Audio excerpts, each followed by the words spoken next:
खबर छत्तीसगढ़ से है। वाणिज्य कर विभाग द्वारा गिदम के जावांगा में रजिस्ट्री में 10 नई क्रांतियां विषय पर एक दिवसीय कार्यशाला का आयोजन किया गया। इस विशेष आयोजन में छत्तीसगढ़ सरकार के वित्त मंत्री ओपी चौधरी मुख्य अतिथि के रूप में मौजूद रहे। कार्यशाला में विभागीय अधिकारियों कर्मचारियों को नई नीति, फेसलेस रजिस्ट्री, डिजी लॉकर, आधार प्रमाणीकरण जैसी आधुनिक सेवाओं पर प्रशिक्षण दिया गया।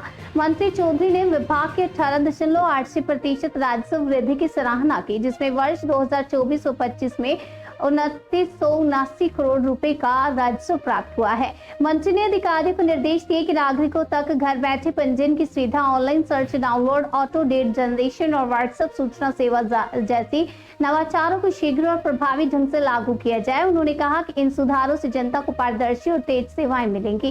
कार्यशाला में विभाग को तकनीकी रूप से और मजबूत करने के लिए नए पदों के सृजन की भी बात रखी गई। मंत्री ने ये भी निर्देश दिए कि इन सुविधाओं का प्रचार प्रसार कर अधिक से अधिक लोगों को लाभ पहुंचाया जाए।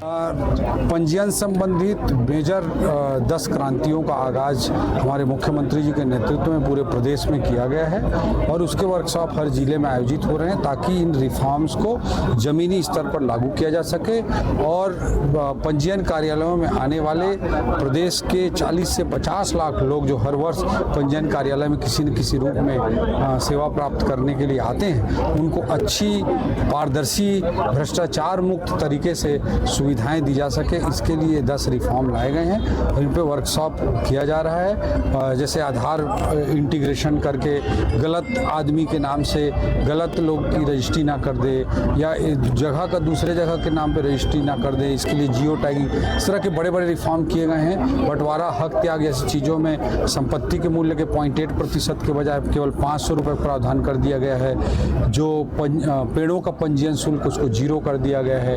गोद, पहले पुत्र एडॉप्टेड सन का गोद पुत्र का ही जिक्र था, अब गोद पुत्री को भी उसमें शामिल कर लिया गया है। एक सामाजिक रिफॉर्म के रूप में भी इसे देखा जाना चाहिए। इसके लिए एक्ट में भी अमेंडमेंट किए गए। इस तरह क्रांतिकारी बदलाव किए गए हैं। कोई भी सुधार आता है तो कुछ दिनों तक एक आशंकाओं का कुछ दौर रहता है, तो उससे ऊपर उठ करके सभी लोगों के सहयोग से इन सब रिफॉर्म्स को लागू किया जाएगा और आने वाले समय में छत्तीसगढ़ की जनता को इसका लाभ मिलेगा।